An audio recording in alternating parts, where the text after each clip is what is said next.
In this video, I want to give you just a very brief introduction to the programming project. This video accompanies the other JavaScript introduction, which kind of goes through JavaScript and its basics. But here, I want to just talk about the file that you'll be working in. One thing you'll notice, I have this opened up in Notepad++, then I also have the file opened up in Firefox on the right. But one thing you'll notice is there's a lot of comments. There's a ton of comments. So everything that's blue in here is a comment. And it looks a little bit funky on this small screen. Let me widen this out. The comments will look a little bit better as you get on a bigger screen, so you can kind of see all of the whole comment. But this file, it starts off, it has obviously, we talked about some of these things. It's got some HTML elements, some head. It's got a couple of libraries. It's got the jQuery library, but also another library, the Yahoo Finance library, which I wrote for this project to get the values off of Yahoo. It's got a little bit of style information, which makes our our project look, have a nice green background and have some of it centered and things like that. You can just ignore that for now. There's this initialize function right here. I don't want you to change that one. That goes and grabs the information from Yahoo already, so you don't have to worry about some of the complexities of that. And it it runs the part. I'm sorry, excuse me, the parts B and C functions as well.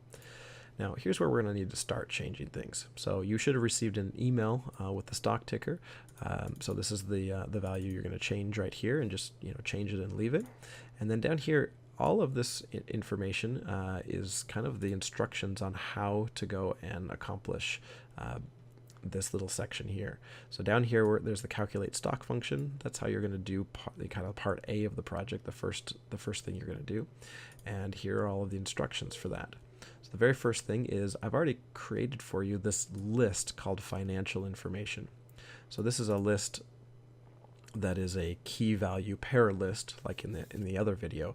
And here are all of the keys that are available to you. So there's the ask, the bid, the name, the symbol, the price book, the last trade date, the earning share. And so you're going to be using some of these, not all of these, in part 1 or part A. And there's some examples here of how to get out the company name. So here's a line of code that's an example for how to get that value. And then there's some other sample codes. Down here towards the bottom here's the exact things that you have to do. So we have to get the name of the stock, which I've already showed you how to do that. And we have to place it into a particular a div with ID of name, ID equals name, and you can go down to the very bottom here, and you can see here are all of the, here's the do not change any values below this line, but here's where, name, or the div with ID name, the div with ID EPS, the div with ID price over book and shares outstanding, etc. for parts B and C. You can see what the different names are, but they're also described in the instructions. So, second, we're going to retrieve earnings per share from the list. And we're going to calculate this ratio. You may have come across this before, you may have not. The price over the book value ratio, where we're dividing the price times the book value. Now I'm going to have you use the ask value for your price because that one seems to be the most reliable on Yahoo Finance, even though it's not exactly the price. And you also need to use the book value. And then I want you to round it to 2 decimal places. We've talked about how to do that. And here's an example code of how you might want to do that. And then I want you also to calculate a different value. I want to calculate shares outstanding. All right. Now, this is a little bit of a imprecise calculation, but for this project, here's how you're going to get it shares outstanding. You're going to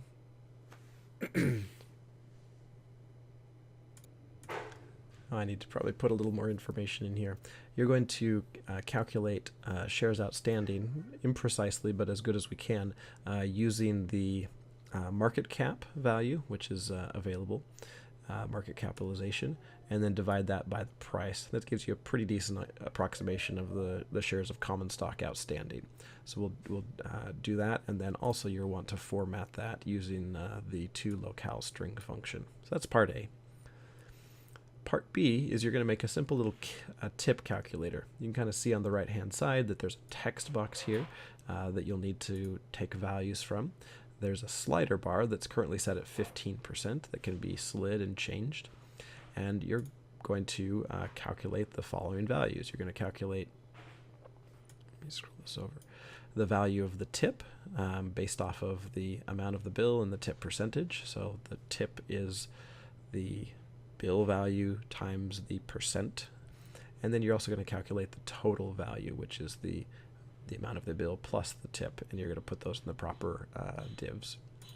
And then the last piece that you're going to do is, and so the code for part B is right here, and I've already put a little bit of information in here in the following 2 lines. It shows you how to get the tip value out of here. And then the last piece is you're going to calculate a monthly payment. And you might have done this in finance class or something else, but I think it's useful to understand interest as a member of society and understand, what it is to pay interest and what it is to earn interest, and hopefully you'll be in the latter category for most of your life. So here's a couple of text boxes. We have the loan amount and the length of the loan in months, and then we have an interest rate that's in annual terms, and there's there's some default values here for those.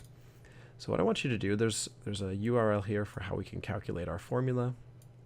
I've given you some code on how to exponentiate numbers, and here is some values as well, that if you're using the default values in there, here are some numbers that you'll calculate if you do the numerator separately from the denominator, and here's the monthly value or the monthly payment and the rounded value. So here's some values that you can check your functions and see if they're working. And so all I want you to do is calculate the monthly payment, format it properly, and then set an ID called monthly payment to that value. And that's it for the project. So, oh, you should change your name in your section too. But aside from that, that's pretty much the project. And hopefully that'll, you'll have a good starting point. We'll work on it in class, and you'll be able to, successfully navigate this pretty well.